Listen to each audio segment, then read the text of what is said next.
Good afternoon, everyone. Happy Independence Day. Hope you're all doing well. And from today onwards, as promised, we'll begin the 1 year UPSC preparation, which comprehensively covers the prelims and mains together. Okay, come let's start. So we'll cover the NCRTs, the standard books, the current affairs, including newspaper. You'll be given certain daily targets through which you'll complete the syllabus. We'll also analyze the syllabus and the previous year question papers. This is very, very important. You need to know for what you're going to study and what are you going to expect. And that is analyzed through these two things. So we are going to do these two also. So let's start. Okay, let's start by analyzing the preliminary examination syllabus first and then the mains. We'll also cover the previous year question papers in the coming days, and this is to build the basics and to make a path or a guide for what you're going to study and in which point of view you have to study.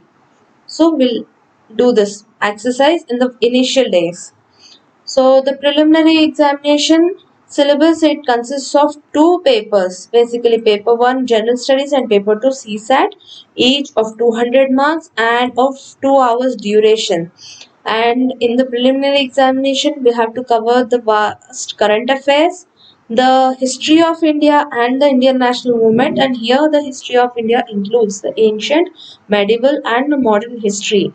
That is, we'll cover the Vedic age, Harappan civilization, Gupta age, Buddhism, Jainism, the southern Indian history. We also will cover the Delhi Sultanates, Mughals, the revolt, Sepoy Mutiny. We'll also cover the formation of Indian National Congress, the Indian National Movement, Quit India Movement, Gandhiji's role, everything else. And basically, you have to remember we are not going to study for prelims and mains separately. It is a comprehensive study and we are going to cover the common parts of the syllabus together. So all this is covered under history of India and Indian national movement, and you have to note down that it also covers the Indian art and architecture. Basically the art and culture portion of the mains is also covered here. And see, we also see some questions like, for example, there was a question few years ago. Kalari Payattu is a martial art from which of the following states? It basically is a question from the culture part. So we have to cover that also. And then comes the Indian and world geography. The world geography and the Indian, it includes the physical, social and economic variants of the geography. The physical variant includes what are the components of the earth, uh, how it has formed, and different details about the oceans, mountain ranges, and basically the climatology, oceanography, and geomorphology parts of the geography. We'll cover it there, and how rocks are formed, about the seismic movements, etc. Everything else. And while coming to the social geography, we'll cover about the demographic part of the geography, that is population and uh, characteristics of population distribution, literacy, everything else. And in the economic geography, we will cover about the agriculture, industries, transportation, and different minerals, energy resources, everything else. All this is covered under the Indian and world geography part. Next comes the Indian polity. Indian polity and governance will study how government is formed, from where it derives the power, who makes the laws, and who has to follow the laws. What are the rights of a person as a citizen? What are his duties? All this is covered under the Indian polity, and under the governance, we will study how a government will function. That is how it makes policies, how it implements the policies, who will implement the policies made by the government, and What are the challenges, different challenges faced by the governance policies? Like, for example, we see a lot of times, for example, a project or a highway is being constructed and it causes a displacement of either tribals or causes deforestation or anything else. How government deals with all such things? Or some people they lose their land. How government will compensate them? And some people will oppose. What happens in such contexts? All this we'll study under Indian polity and governance, the economic and social development. That includes the monetary policies, different organizations are like nationalized banks, SEBI, RBI, all these things, how they play an important role in the economic growth of the country. All these we'll study, and how government is taking certain measures to eradicate the poverty for inclusive growth, and different policies taken by the government in the sectors like agriculture, the primary, tertiary, and industrial sectors, secondary and the industrial sectors. All these will study in the economic and social development. We'll study about the census, that is the demographics, the social sector initiatives, that is the welfare schemes, the general issues of environmental and ecology. All this we'll study. In this, we'll study about the biodiversity, climate change, different measures. Like, see, the government arranges the national parks, wildlife sanctuaries, and green tribunals are there, National Green Tribunal and State Green Tribunals, and uh, it requires the corporates to follow the guidelines issued under the environmental laws. All this will come cover under the environmental and ecology part. In the general science part, we'll cover the basic sciences, that is physics, chemistry, and the biology, and certain part of social sciences that we have covered in the schooling. All this will cover under the general studies part of the preliminary syllabus. And in the mains also, sorry, coming to the CSAT paper, we will cover the aptitude and the English, general and mental ability, decision making. All this comes under the aptitude, and we'll cover the English comprehension. We'll get into the daily practice of this part also in our preparation strategy. And coming to the next part of the examination pattern, we have two qualifying papers of Indian languages and English. That is one Indian language and the one English paper, which both are qualifying papers, and this is part of mains examination. And we have to choose the Indian language given out in the notification from this list. We have to choose the Indian language. It contains of comprehension of passages, précis writings, usage and vocabulary, short essays, translation from English to Indian language and vice versa. And even in the English paper, we have comprehensions, précis writing, usage, and short essays. All this we have to practice, and we'll do that also. And coming to the next paper, that is the essay. This is very important and most important paper. Many neglect the importance. So we'll move on to the next.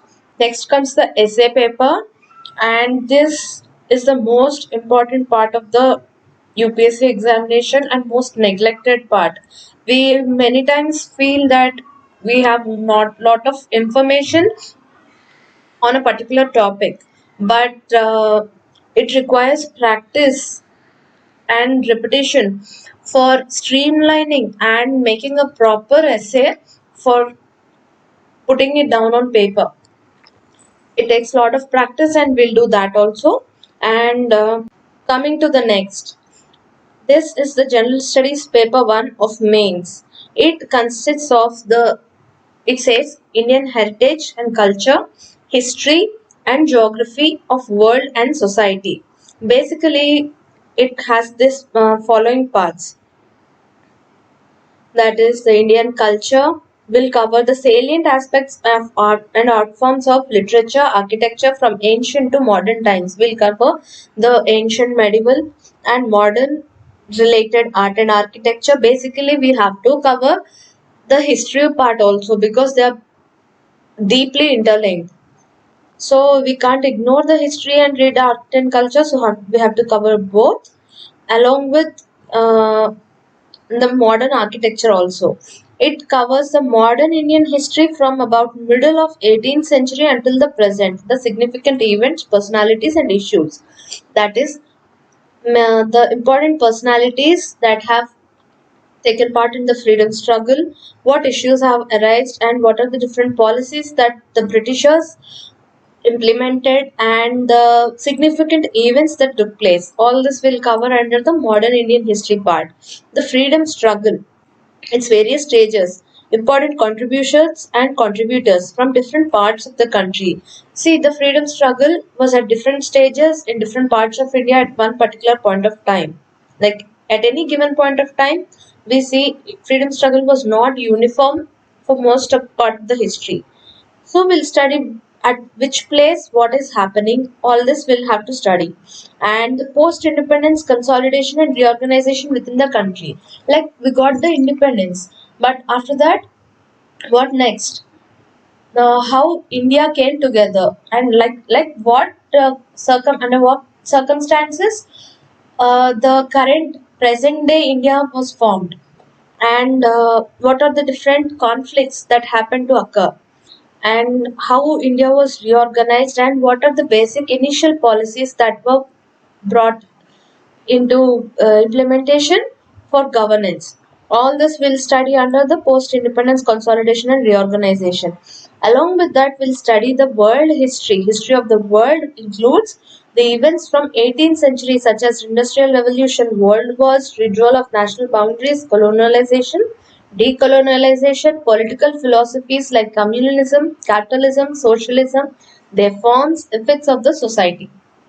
See, basically the history of the world. We'll study the Industrial Revolution, the French Revolution, Russian Revolution, concept of feudalism, nationalism, capitalism, imperialism, and how the USSR disintegration happened, and how different present day countries have formed, the development of the Middle East, the Cold War, World War One, Two, and how the world we see after Cold War. All this will study under the world history, and the salient features of the Indian society and the diversity of India. See, under the Indian society part, we'll study different philosophical parts of the society. That is, um, how feminism, how the role of women in the society, what are the different uh, measures taken for the protection of women and children, what comprises of the Indian society, how it has developed. All this will study under the Indian society part, and how diverse is India. Then comes the role of women, women organization, population, associated issues, the poverty, developmental issues, urbanization, and their problems and their remedies. These are all these also come under the Indian society part. All this will study basically what comprises of a society, what are the problems and challenges that form part and parcel of the society. All this will study effects of globalization on Indian society, and then social empowerment, communalism, regionalism, secularism. All these kinds of philosophies, how they affect the society. All this we'll study it. And next comes the salient features of the world physical geography. The same kind of geography that we have seen in the preliminary syllabus, all that we'll study, all that is covered again here. And the distribution of key natural resources across the world, including South Asia and Indian subcontinent. Here we are going to study the world, about the world in general and India in particular. The factors responsible for location of primary, secondary, and tertiary sector industries in the world of various parts, including India. So we'll see why these kind of industries, for example, why ports are located. See, Atlantic ocean ports, Atlantic Ocean ports, they are the busiest. And next comes the Pacific. Why is it so? We'll study all that. And then important geophysical phenomena such as earthquakes, tsunamis, volcanic activities, cyclones, etc. Geographical features, their locations, like that is talking about the mountain ranges, rivers, plateaus, valleys, river valleys, deserts, etc. Changes in critical geographical features, including water bodies and ice caps. This can be melting of ice caps in the Himalayas or the melting of ice in the Antarctica region and Arctic region, and how the continents have moved apart over millions of years. See, earlier we have Pangea, and the continents were not like the present day. How all this happened and how Himalayas were formed, geographical features, all the changes that are happening, and in the flora and fauna and effects of such changes. See, some species have evolved over a period of time, their features changed, and how all this happened. All this we'll study in the geography section. Is part General Studies 2, that is paper 3. Here it covers the governance, constitution, polity, social justice, and international relations. Under the Indian Constitution part, we'll see how the history behind the Indian Constitution and how it was framed, its features, what are the major features of our Constitution, how the amendments can take place, and what all amendments took place, significant provisions and basic structure, what forms the basic structure of the Constitution, what are the important provisions, and then we'll study the functions and responsibilities of the union and the state, issues and challenges, like see some for example, let's talk about the state list, union list, and the concurrent list. How the concurrent list is dealt with, both the central government and the state government can make laws over it. So how to deal with the listed out items in the concurrent list. Challenges pertaining to the federal structure, like who has more power, the center or the state, or equal distribution. And we'll talk about the disputes between the states, like interstate relations, water disputes, everything else. The devolution of powers, and how that means how the power is divided between center, state, and the grassroots level, that is the village level. The finances up to the local levels. Not only distribution of powers, we also talk about distribution of finances, like how the money is distributed amongst the center and the state, and challenges therein. The separation of powers between various organs, dispute redressal mechanisms, and the institutions. The first most important feature of our constitution is separate of our form of government is separation of powers. That is the law making, implementation, and the monitoring powers are in three different hands, that is the legislature, the executive, and the judiciary. So the powers are separated. The legislature frames the laws, the executive implements. Although these two are coinciding, the judiciary is independent. It analyzes and suggests or corrects any flaws within the laws, or it monitors the proper implementation of the laws. The comparison of Indian constitutional scheme with that of other countries. See, our constitution is taken from different countries' constitutions, and how similar is it to the other ones, and how different is it from the other ones. We'll see all that. And the parliament and state legislatures, the structure, functioning, conduct of business, powers, privileges, and issues arising out of these, like how the parliament or assembly function, The structure and organization functioning of the executive and the judiciaries. What all forms part of the judiciary, what all forms part of the executive, and what are the rights a citizen can uh, get by approaching the judiciary, the ministries and the departments of the government, the pressure groups. What are pressure groups? This is very important. The formal and informal associations and their role in the polity. All this will study how basically a government functions, how the governance takes place. Then comes the salient features of the Representation of People's Act, that is how members of parliament and assembly are elected, etc. And then we'll talk about the appointment of various appointments to various constitutional posts, powers, functions, responsibilities of various constitutional bodies. This includes the National Commission for SC, ST, etc. And the statutory, regulatory, and various quasi judicial bodies. All these include the Election Commission, the CBI, the Vigilance Commission, all these bodies, all the uh, individual institutions apart from the government that function for the benefit of the citizens. All this we'll study. Then next, the government policies and interventions for development in various sectors and issues arising out of their design and implementation. So how a government frames the policies, how it implements, and what are the challenges it faces.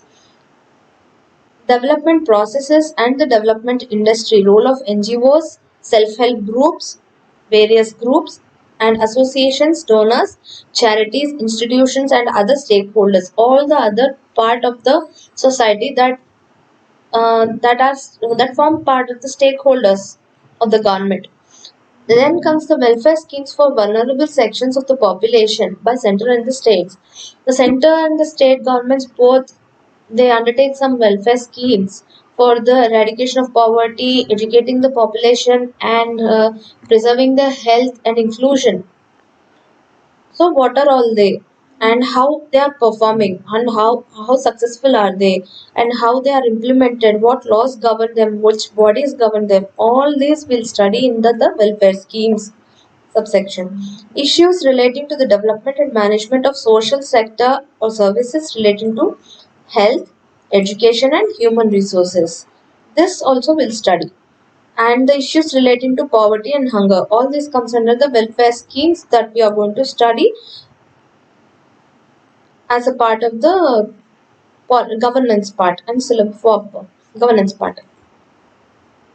Then comes the important aspects of governance, transparency, accountability, e-governance, applications, models, successes, limitations, potential, citizen charters, transparency and accountability and institutional measures. That basically all this covers how a governance is conducted, how a government will function, how transparent it is, how citizens can claim their rights, and how like different models of governance, how successfully they are being implemented, and what are the challenges that are faced during their implementation. Role of civil services in a democracy. What is the role that the civil servants play in the democracy? The India that finishes the governance part. Then comes the international relations. India and its neighborhood relations. What are the relations with China, with Bangladesh, Sri Lanka, with Myanmar, with Afghanistan, Pakistan, and our nearby neighbors? The bilateral, regional, and global groupings. We know about Quad, ASEAN, G7. We know about all these groups. They can be bilateral, that is country to country, that is otherwise regional, that is of a particular region, like a Quad group, and of global groupings like the ASEAN, etc. How all these groupings and agreements work for the interest of the world and India. We have to study about their agenda, what all they have achieved till now, what is their purpose of formation, and is it fulfilled? What are who are the members of such groups? Other members, any particular achievements? All this we have to study under the bilateral these groupings. Effects of policies and politics of developed and developing countries on India's interests and Indian diaspora. And here different countries, maybe say America. United States of America, it implements some policies that affects the India and its economy. Maybe the embassy rules like visa rules, and we can say about import and export restrictions. How all these how and it may implement some policies or laws that affects the Indian citizens residing at their place. All this will study how the other countries' policies affects the Indians, and the important international institutions and agencies and forum, their structures and mandates like World Trade Organizations, WHO, the UNESCO, UNICEF, etc. All this will study under the international institute. Then comes the technology, economic development, biodiversity, environment, security, and disaster management. This is General Studies Paper 3 of a mains examination. In the Indian economy part, we'll study issues related to planning, mobilization of resources, growth, development, and employment. That is how India was on the wake of independence, and how we basically our journey from that day till today, how different policies were implemented, how the economic growth was nurtured, everything else about the inclusive growth and issues arising from it. The how government forms the budget, major cropping patterns in various parts of our country, different types of irrigations and irrigation systems, storage, transportation, marketing of agricultural produce, issues related to constraints and e-technology and aid of farmers. Here we are going to study the agricultural part of the economy. And then comes the issues related to direct and indirect farm subsidies, the minimum support price, public distribution systems, what it is from all these policies by the government, their objectives, their functioning, limitations, and how they can be reformed, uh, how they can be corrected, and issues related to the buffer stocks and food security, and why Food Corporation of India was formed. All these things we'll study in this part of the syllabus. Then comes the technology missions and economics of animal rearing. The other sector related to the agriculture, animal rearing, that is how cattle, goats, etc., and related economics. Then technology missions, economics, and animal rearing. The food processing and related industries in India, significance, location, upstream and downstream requirements, supply chain management. The land reforms in India. This is very, very, very important. How the land reforms were taken place during the British time and after independence. How did they differ, and how did they help in the public interest? Effects of liberalization in the economy, changes in the industrial policies, and their effects on the industrial growth.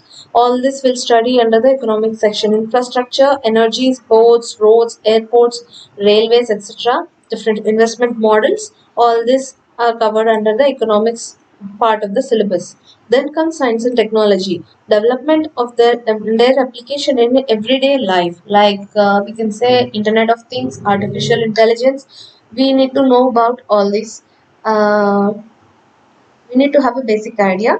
Then comes achievements of the Indians in science and technology, indigenization of technology and developing of new technology. What and like how what are the different inventions that or then comes the technology missions, economics of animal rearing, the food processing and related industries in India, scope, significance, location, upstream and downstream requirements, supply chain management, and how food prices is managed, everything else. The land reforms in India, and this is a very important topic.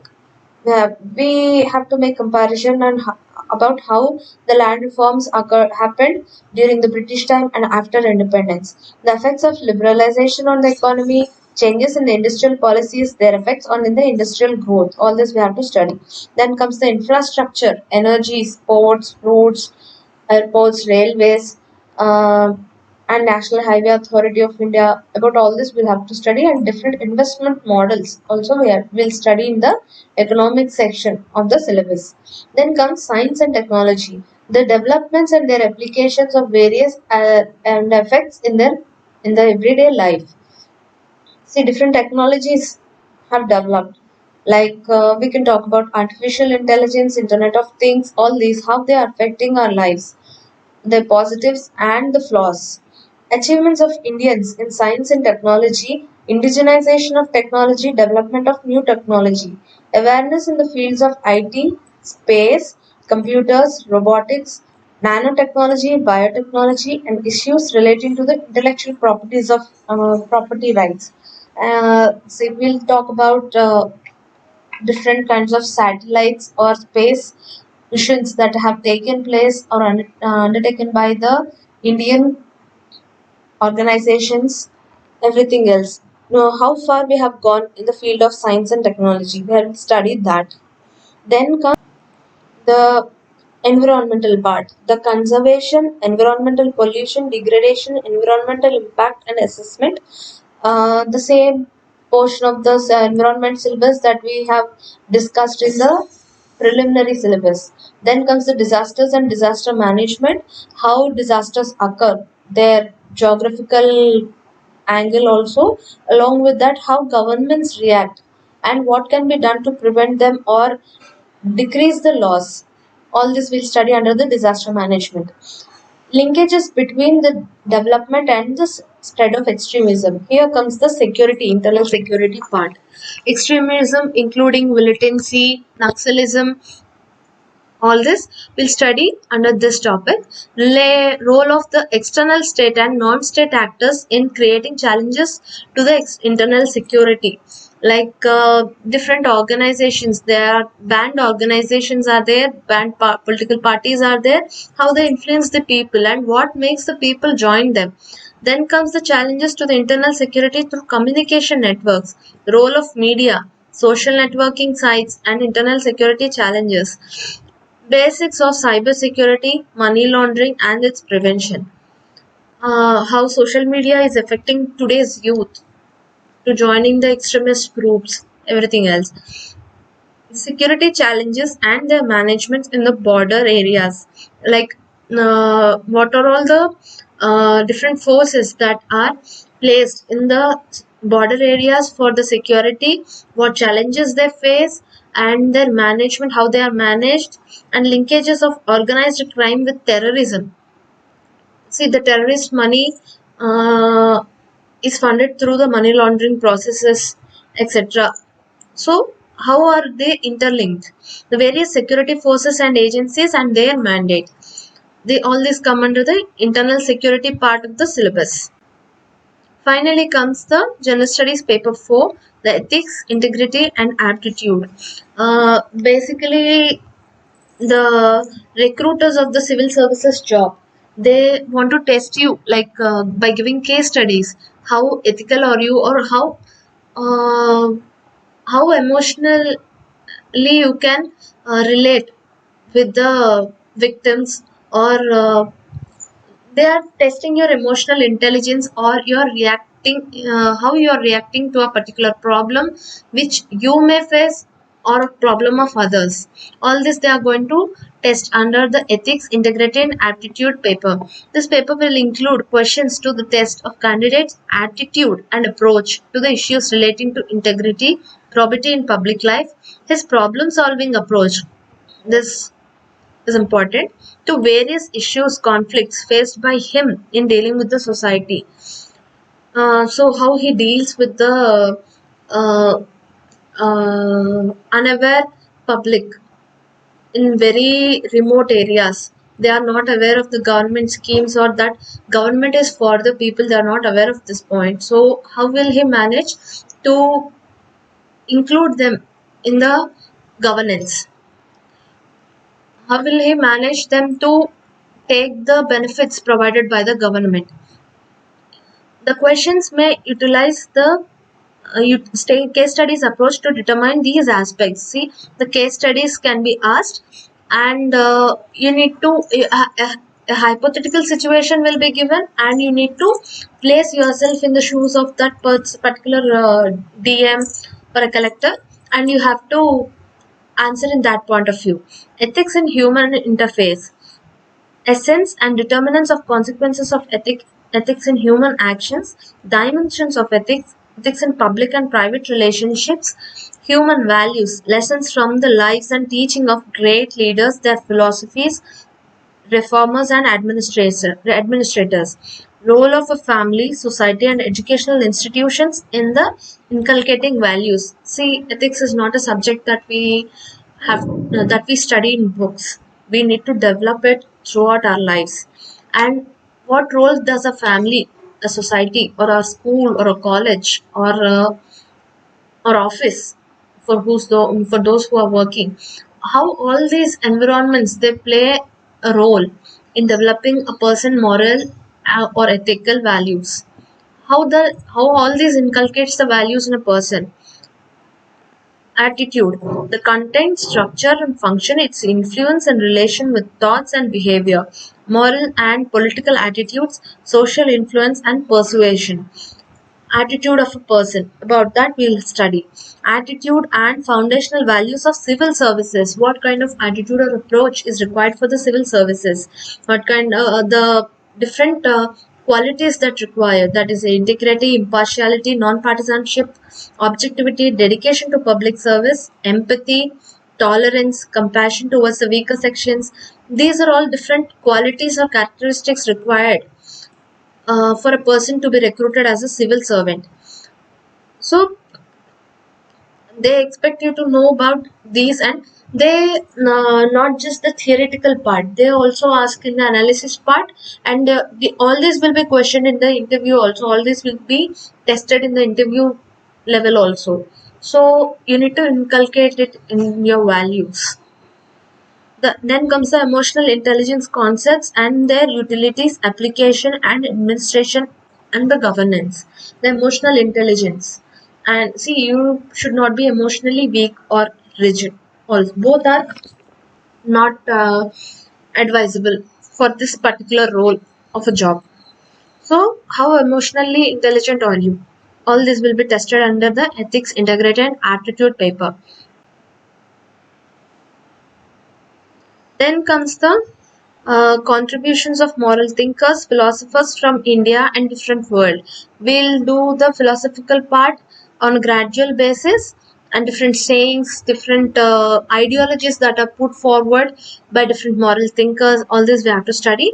Then comes the public or civil services values, ethics in public administration, status and problems, different problems, ethical problems that arise while yeah, while doing the duty of the civil servant. Then comes the ethical concerns and dilemmas in a government and the private institutions, laws and rules, regulations concise as a source of ethical guidance, accountability, ethical governance, strengthening of the ethical and moral values in governance. All this we have to study. Ethical issues and international relations and funding and corporate governance. What are the ethical issues while maintaining the international relations, like for example, take the Russia Ukraine war. See, we in general we see Ukraine as the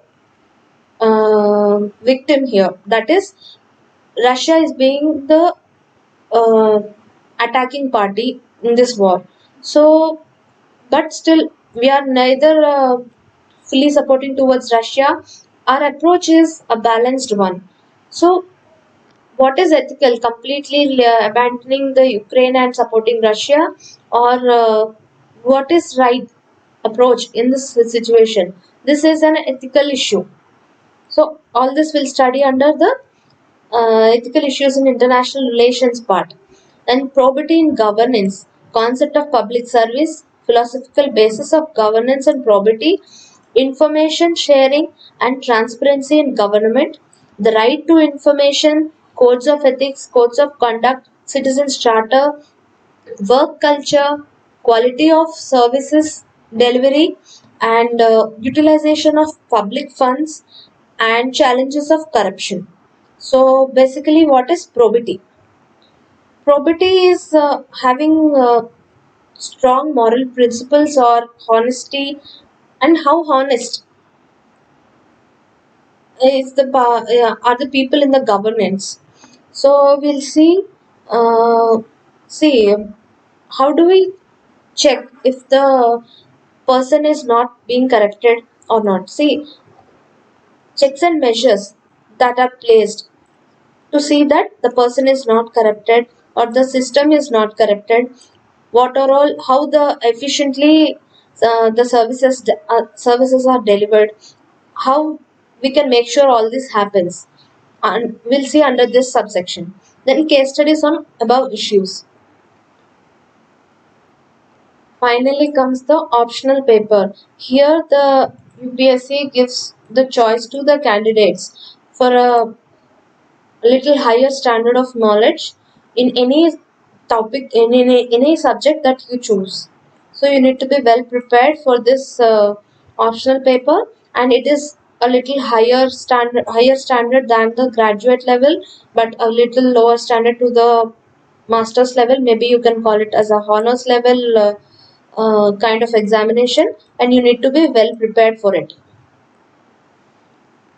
So, after covering all the syllabus, we'll see what we are going to cover in our strategy. We'll cover the government schemes. I'll also share certain tips and tricks to study and memorize the things you study to and to retain them for longer. The CSAT practice questions, we'll also practice them few questions a day, and we'll also cover the newspapers and current affairs. You're most free to go and follow any other website current affairs like the Vision, Insights IAS, or anything else, any other coaching institutes current affairs. You can follow their booklets. So I hope you're clear with the strategy. I'll give you the daily targets. You can follow the sequence of the targets. That is day one, topic 1, 2, 3. You complete that way, and finally we'll complete the syllabus within the time along with the revisions. We'll take care of the revisions also. Gradually, we'll start by uh, we'll start slowly. We'll start with the analysis of the question papers for tomorrow and day after tomorrow, and then we'll get into the topics, actual subject of the syllabus, and then we'll slowly integrate the government schemes and other parts into our routine. We'll also start newspapers and current affairs as early as possible, so that we don't miss out anything, and we'll complete the syllabus. And see, gradually as the time goes by, maybe after a month or two, the quantity of the syllabus and the quality should increase, because uh, you're already into a routine and you need to concentrate more, and you need to cover a little more syllabus. You need to go a little further, you need to push yourself. Okay, so see you tomorrow then, and we'll complete the syllabus completely. So thank you. Please don't forget to like, share, and subscribe if you like the video.